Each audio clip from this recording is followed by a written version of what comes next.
They smiled as if it were nothing, yet those words carved into me like glass.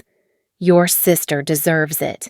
In that moment, the house, the money, the future, everything I thought was mine, was placed in Evelyn's hands. For years, I played the quiet daughter, believing love was shared equally. But the photos on the wall, the stories told at family dinners, they all erased me piece by piece. When the will was read, I realized the truth. I was never the golden child, and now, with nothing left to lose, I carry a secret they never saw coming. The Whitmore family looked perfect to anyone who dared to peek in. The grand Victorian house glowed with golden light every evening, and the manicured lawns whispered of wealth and stability. Our family photos, lined neatly across the living room wall, were staged moments of supposed harmony. Evelyn in the center, radiant and smiling, my parents flanking her with pride in their eyes, and me, Claire, always at the edge of the frame, smiling just enough to make it believable but never truly seen. I had grown up on the scraps of praise, the good girl comments that meant compliance, patience, endurance. Evelyn, my older sister, was their jewel. She was the one they paraded to neighbors, the star of every story told at family dinners. They called her talented, brilliant, destined. And me? I was steady, the background character whose worth was measured not by what I achieved, but by how quietly I allowed her light to shine. At my mother's birthday party, the house brimmed with relatives. The chandeliers gleamed, laughter floated around champagne glasses, and Evelyn wore a dress that made her look like she had stepped out of a magazine. Everyone gathered to hear stories of her promotion, her travels, her brilliance. When they turned to me, it was only to ask, "Still at the same job, Claire?" That's nice. The kind of tone people use when they already expect no surprise. It was then I noticed my father's briefcase, resting open by the study door. A folder inside bore the words estate planning. My breath caught for a moment, but I dismissed it, telling myself it must be routine paperwork. Still, unease coiled in my stomach. That night, as I carried plates back to the kitchen, I heard it. My father's voice, low and certain, speaking into Evelyn's ear. It will all be yours. Just wait. Evelyn's lips curled into a satisfied smile as if she had always known. My hands trembled so badly that a glass slipped, shattering against the floor. Everyone turned toward me, my mother's voice sharp with annoyance. "Claire, you're so clumsy!" I forced a laugh, bent down to gather the shards, and told myself I had misheard. But deep inside, something shifted. The cracks widened days later. Evelyn stood in the driveway, her hands brushing over the glossy paint of a brand new car. Our parents had surprised her, presenting the keys with laughter and champagne flutes. "You deserve this, Evelyn. You've worked so hard," my mother gushed. I stood there, a paper bag in hand, holding the sweater they had given me as my gift. It wasn't about the sweater, it was the way my father looked at Evelyn, as if every dream he had was tied to her. When I asked, hesitantly, how they could afford such a gift, my father waved me off. "Don't question us, Claire. You should be proud of your sister." Later, I found the courage to ask if they could help me with my rent, just for the month while I paid off a medical bill. My mother's face hardened. "You have to learn to stand on your own. Evelyn has earned everything she gets.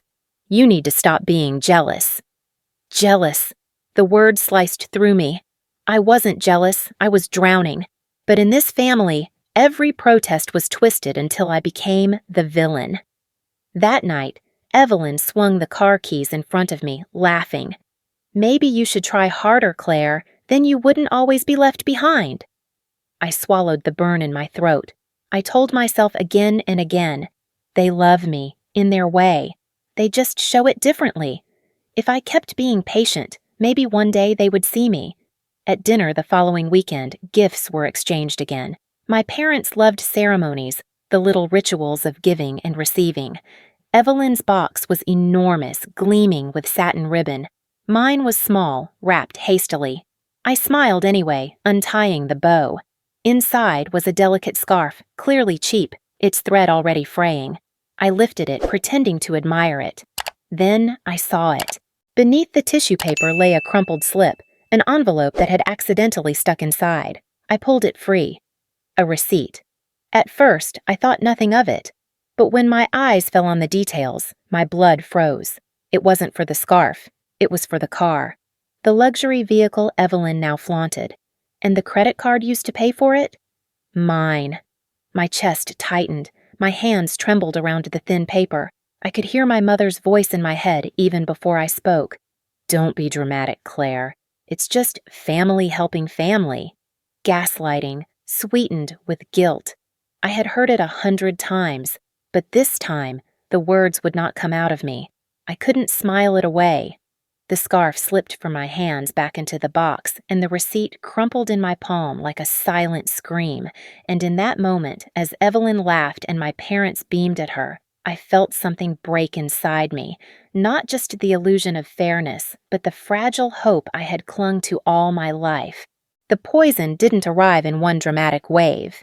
It seeped slowly, drop by drop, into every corner of my life until I could no longer tell which thoughts were mine and which had been planted there. My parents had always been skilled storytellers, weaving little narratives about Evelyn's brilliance and my supposed shortcomings. But now, those stories turned into accusations, carried like whispers through the branches of our family tree. At a family gathering, my aunt patted my hand sympathetically and said, "Your parents told me you're struggling with money again. You should learn from Evelyn. She's so responsible." The pity in her voice was worse than anger. I wanted to shout that I paid my bills, that I lived within my means, that the only debt I carried was the one my parents had secretly placed in my name. But the words stuck. I smiled, nodding, playing the role assigned to me, the weak, unstable younger daughter. On Facebook, my parents' posts bloomed like a garden where I was a weed. Photos of Evelyn at her new office, Evelyn with the new car, Evelyn on vacation, each one captioned with words like, "our pride," "our future," "our blessing." Sometimes I appeared in the background of these photos, blurred, half cut out, or tagged with generic phrases, "family time." Never once was I named with the same reverence. The comments from relatives echoed the narrative. "Evelyn takes after her parents. What a star you have raised!" I began scrolling late at night, staring at those posts, and wondering if maybe they were right. Maybe I was less. Maybe my life had amounted to nothing more than an afterthought. I had always considered myself steady, dependable, but in their eyes that steadiness had turned into stagnation, and stagnation into failure. Lying awake, staring at the ceiling, I asked myself the question I had avoided all my life. What if I really am useless? The question gnawed at me until one evening my phone buzzed with a message. It was from Lydia, a friend I hadn't spoken to in years. "Claire, I heard something about your family. I don't know if I should tell you, but you deserve to know. Are you sure you want to hear it?" My chest tightened. My thumb hovered over the screen. Part of me screamed to say yes, to rip the bandage off, but another part hesitated, terrified of confirming what I already feared. Days later, the scapegoating became impossible to ignore. At another family dinner, Evelyn's laugh rang out like a bell as she launched into a story about me forgetting to lock my apartment door once. "That's just Claire," she said, rolling her eyes. "Always careless, always lost." Laughter exploded around the table. Even my father chuckled, shaking his head as though I were a child who never grew up. My cheeks burned hot, my hands trembling beneath the tablecloth. I tried to defend myself, to explain it had been a one-time mistake, but my mother cut me off.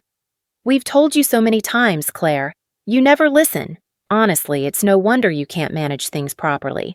Evelyn, on the other hand, always has everything in order." My relatives nodded in agreement, sipping their wine as though judgment of me was as natural as breathing. The more they laughed, the smaller I felt.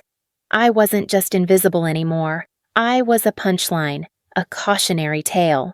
That night, I stayed behind to help clean up, silently stacking plates, while Evelyn basked in the glow of admiration.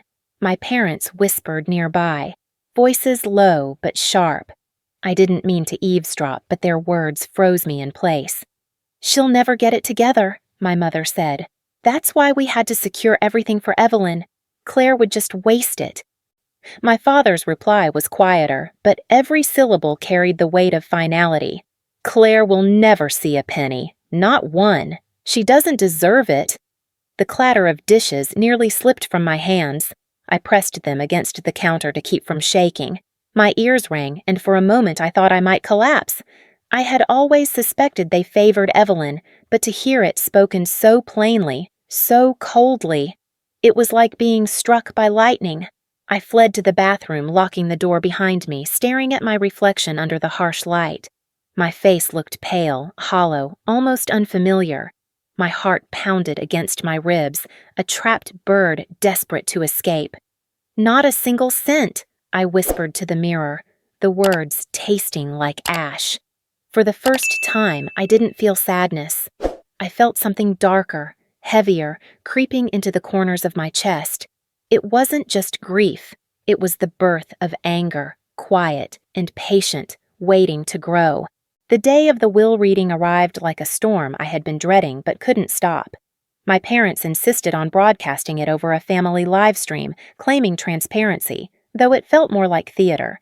Relatives logged in from across the country, their faces glowing from laptop screens as if they were watching a ceremony of triumph. Evelyn sat beside my parents in the front row, radiant, her hand resting on my mother's arm. I sat alone at the end of the table, the air around me thick with anticipation. The lawyer read each clause in a monotone voice, but every word was a dagger. The house, the investments, the savings, even the heirlooms that had been in our family for generations, all of it was granted to Evelyn. My name appeared only once, attached to a single item, the family photo album. A relic, not a gift. The room filled with polite applause as if Evelyn had won some prize. My parents smiled, nodding proudly, basking in the glow of their decision. Evelyn leaned over and kissed my mother's cheek while my father whispered, "We did the right thing." No one looked at me. Not one set of eyes met mine. I accepted the album with numb fingers. The leather cover smelled of dust and age, and for a fleeting second I clung to it as though it carried some trace of affection. My throat ached, but no words came. I stood quietly, walked out of the room, and left the applause behind. In the silence of my apartment later, I opened the album. Page after page showed Evelyn's milestones, her first piano recital, her high school graduation, her college acceptance letter. I appeared in the corners, sometimes blurred, sometimes cropped halfway. Then, midway through the album, I stopped cold. There was a photo from a family picnic, one I remembered vividly. I had been 5 years old, laughing, sticky with melted ice cream. Yet the photo in the album had been altered. My small face was ripped clean out of the picture, leaving only a jagged void where I should have been. The air rushed out of me. It wasn't just favoritism anymore. It was erasure. They hadn't merely neglected me. They had cut me out of history itself. I clutched the album to my chest, shaking, the image of that missing face haunting me. Nights blurred after that. I couldn't sleep. My mind replayed the will reading, the applause, Evelyn's triumphant smile, the ripped photograph. Each memory pressed down like a weight on my chest until breathing became effort.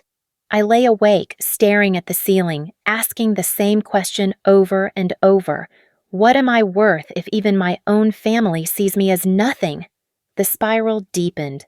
Meals went untouched. My body grew frail. I stopped answering calls, even from the few friends who still tried. The silence of my apartment became a coffin where I buried my hope. I thought about disappearing entirely, vanishing so completely that no one could ever mock me again. There were nights I stood by the window, staring down at the empty street, wondering how long it would take to fall. But then the other voice returned, the one I hated most. My mother's voice, sharp and unyielding. "Evelyn has earned everything she has. You, Claire, you've never been enough." Over and over it echoed until it became my own thought. Maybe they were right. Maybe I didn't deserve more. Maybe I was the failure they said I was. I deleted social media, shut myself off from the world, and drifted through days like a ghost. The photo album sat on my desk, unopened, but I could still see the hole where my face had been torn away. It was proof that even memories could be rewritten, and I didn't have the power to stop it. Then, one evening, as I sat in darkness, my phone buzzed. I almost ignored it, but the name on the screen caught my eye. Mom. My stomach twisted as I unlocked it. The message was short, clinical, as if she were speaking to an employee rather than her daughter. Insurance is due. Pay it. I stared at the words, numb at first, then something shifted. A sound broke from my throat. Not a sob, not a scream, but a laugh. A strange, brittle laugh that grew louder as the absurdity of it all sank in. They had stripped me of everything, even erased me from photographs, and yet still expected me to serve them. For the first time in weeks, I smiled.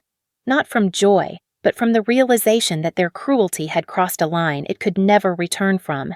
They thought they had broken me, but what they didn't know was that something else had begun to grow inside that brokenness, something sharp and unyielding.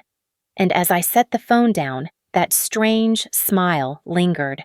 The message from my mother had been the final insult, the drop of poison that overflowed the cup. Insurance is due. Pay it.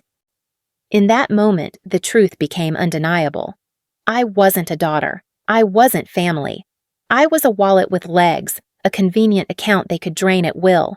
For the first time in my life, anger burned hotter than grief. It was not the wild rage of someone losing control, but a steady, righteous fire that illuminated everything I had been blind to. Their betrayal no longer felt like a mystery. It was a pattern, a system, a deliberate choice. And in that fire, I saw something I had never allowed myself before: value. Not their version of it, not the conditional love that always dangled just out of reach, but mine. The fact that I still stood, still breathed, even after years of erasure and mockery, that alone made me stronger than they could ever imagine. That night, I pulled out an old leather notebook, one I had bought years ago but never used. My hands shook as I began to write. The words poured out faster than I could control. Memories of the favoritism, the humiliation, the stolen money, the laughter at my expense. For the first time, I wasn't suppressing the pain, I was documenting it. Every page became a witness to my story, unedited, raw. When I paused, my hand aching from writing, I read back what I had written. The words stared back like a confession, but instead of shame, I felt release. Alone in that quiet room, I whispered, "You're not crazy, Claire. It happened. It's real." For the first time, I believed myself over them. Hours passed and exhaustion finally pulled me to bed. But the next morning, clarity struck. I opened my laptop determined to comb through every record I had. Bank statements, emails, receipts, everything they had left behind like breadcrumbs. And then, buried in the clutter of my inbox, I found it. A scanned copy of a life insurance policy. My name appeared as the insured, but the listed beneficiary wasn't me. Not even equally split between family. It was Evelyn, solely Evelyn. The breath left my lungs. They had not only drained me in life, they had positioned themselves to profit from my death. My fingers trembled on the keyboard as the fury returned, sharper than ever. This wasn't neglect. This was exploitation. I closed the laptop and sat in silence. My pulse raced, but a strange calm came over me too, as if the mask had finally been ripped away. The last shred of illusion was gone. I poured a glass of wine, walked to the window, and looked out over the city lights. "This time," I whispered, my voice steady and certain, "I won't stay silent." From that moment, my plan began. I spent the following days gathering everything I could. I printed bank records that showed charges made in my name for Evelyn's luxuries. I saved text messages where my parents demanded money. I recorded phone calls when their tone shifted from sweet manipulation to venomous blame. Each piece of evidence was a brick, and I was building something solid, something that couldn't be ignored. Still, I knew I couldn't do this alone. I reached out to Mark, a college friend who had become a lawyer. He had seen my family from the outside years ago, always raising an eyebrow at the imbalance, though I had brushed it off then. When I explained everything, his voice hardened with outrage. "Claire, this is abuse. You're not crazy. You need to fight this." For the first time, someone outside the family validated my truth. And then there was Natalie, a blogger whose work had gone viral exposing stories of toxic families. I had followed her anonymously for years, clinging to her words in my darkest nights. Now, trembling, I sent her a message. I didn't expect a reply, but within hours she wrote back, "You're not alone. If you're ready, your story could help others too." Her words lit a fire in me. Maybe my suffering could mean something. Maybe exposing the truth wasn't just revenge. It was survival, not only for me, but for others trapped in families like mine. At night, when exhaustion returned, I would pour another glass of wine and stand at the window. The city pulsed with life, and I felt strangely connected to it, no longer isolated in my pain.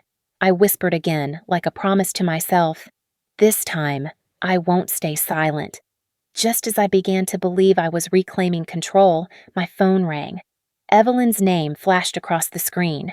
My stomach tightened. I considered ignoring it, but something told me to answer. Her voice, usually smooth with arrogance, now shook with unease.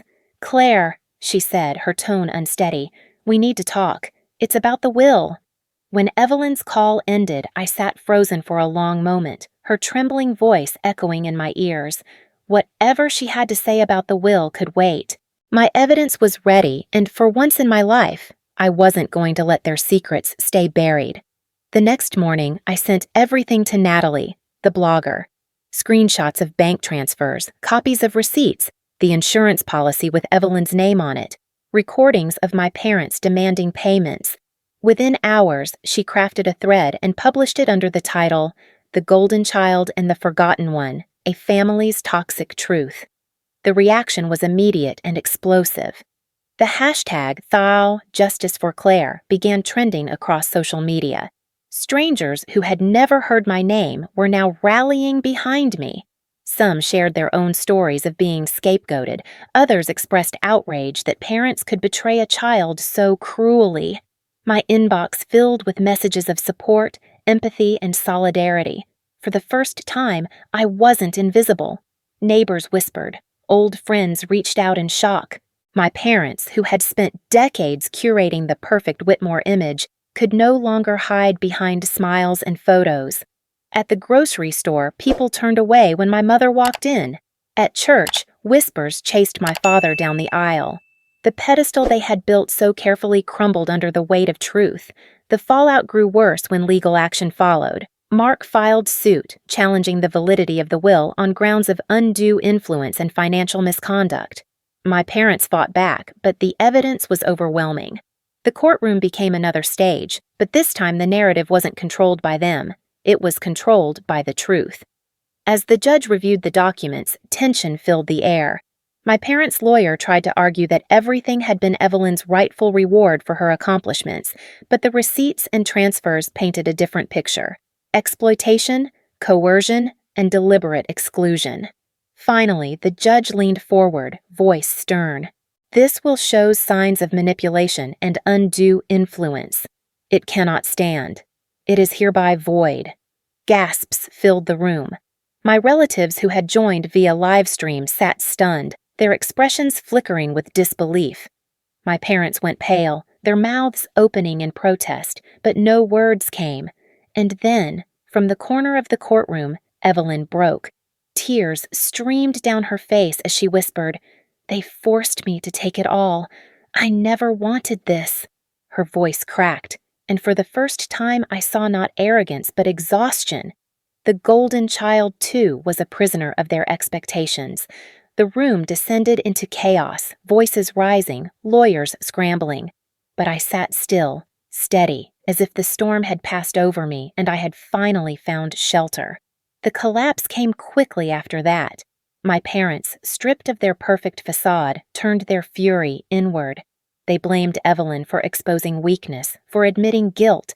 The shouting matches between them grew so loud the neighbors could hear. Evelyn stopped visiting the house entirely, and when she did speak, her words carried years of resentment.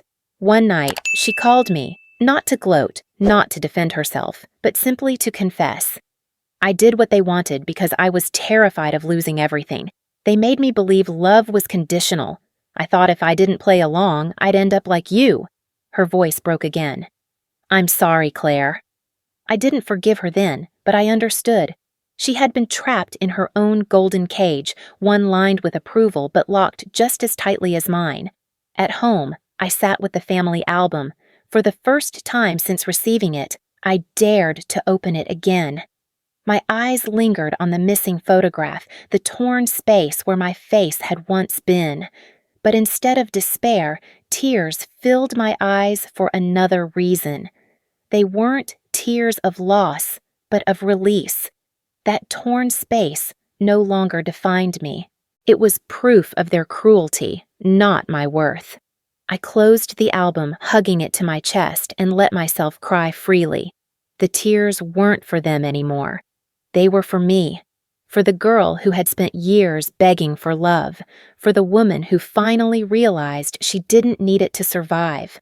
The phone rang. I wiped my face, glanced at the screen, and froze. Dad. I hesitated before answering, my pulse quickening. His voice came through, shaky, almost unrecognizable. Claire, he said, breathless, as though the words weighed him down. We made a mistake. Please come home. The court's decision was final. The estate, once tightly gripped by my parents, was divided equally. The home, the accounts, the heirlooms, all redistributed with a fairness I had thought impossible. For years, I had watched everything funnel toward Evelyn, but now, for the first time, my name carried weight on paper. It wasn't the money itself that mattered. It was the recognition that I had existed, that I had been erased unjustly and then restored. The fallout rippled quickly. The Whitmores, once admired as the picture of elegance and unity, found themselves shunned. Neighbors who had once envied their curated life now turned away, whispering about the scandal. At the market, no one smiled at my mother. At the club, my father sat alone, his conversations cut short by people who no longer wished to be associated with him. Their kingdom of image had collapsed under the weight of truth. A few relatives reached out to me quietly. My aunt, who had once patted my hand with pity, now called with sincerity. Claire, I see it now. I should have questioned the stories they told about you. I'm sorry. Others admitted they had suspected but never dared to speak against my parents. Their words didn't erase the years of silence, but they gave me something new: vindication. For the first time, I felt the scale of justice tilt back toward balance. One afternoon, as I sorted through mail, I found an envelope addressed in Evelyn's handwriting. My hands hesitated before opening it. Inside was a short letter. Claire, I envy you. You're free now. I'm still trapped. The ink smeared slightly, as if she had cried while writing. I read the words over and over, struck by their weight. Evelyn, the golden child, still lived inside the prison of my parents' approval, unable to breathe without their validation. Freedom, it seemed, wasn't about inheritance. It was about walking away. That night, I sat with the letter and thought about how twisted love had been in our family. I could no longer hate Evelyn entirely. She had played her role, yes, but she had also been forced to carry the crown that crushed her. My anger shifted into something else. Pity, perhaps even compassion. With the settlement money, I didn't buy a bigger apartment or chase luxury. Instead, I opened a small studio downtown. My own business, something I had dreamed of for years but never believed I was allowed to have. It wasn't much, but it was mine. Every chair, every desk, every detail was chosen by me, free from their control. And for the first time, I began to gather people who understood. Survivors of toxic families, people I had met through Natalie's blog, and through the storm of messages that came after my story went public. We met in cafes, in quiet parks, and in my studio. We shared stories of wounds that mirrored each other's, of gaslighting and betrayal, of survival. We became something stronger than blood. We became chosen family, One morning, I woke before dawn. The city was hushed, the sky shifting from black to pale gold. I stood at my window with a cup of coffee, the air cool against my skin. My reflection stared back at me from the glass, no longer hollow, no longer blurred. I whispered softly, "The greatest revenge is living free." And in that moment, I believed it. Still, there was one more step. I set up a camera in my studio, nervous but determined. I recorded a video speaking plainly, telling my story from beginning to end. I spoke not with bitterness, but with clarity, about the illusion of the golden child, about the scapegoat, about the way families could destroy and rebuild identities. I uploaded it, expecting nothing. Within hours, the views climbed, comments flooded in, people thanking me, confessing their own hidden scars, telling me they felt less alone. The numbers surged past anything I had imagined. My story was no longer mine alone. It belonged to everyone who had ever been silenced. As the sun rose fully, bathing the studio in light, I realized something profound. The Whitmore family name no longer defined me. The album with the torn photograph no longer haunted me. My past was not a chain, but a catalyst. And as the screen glowed with messages from strangers across the world, I knew my journey had outgrown them. My voice, once erased, was now louder than theirs had ever been.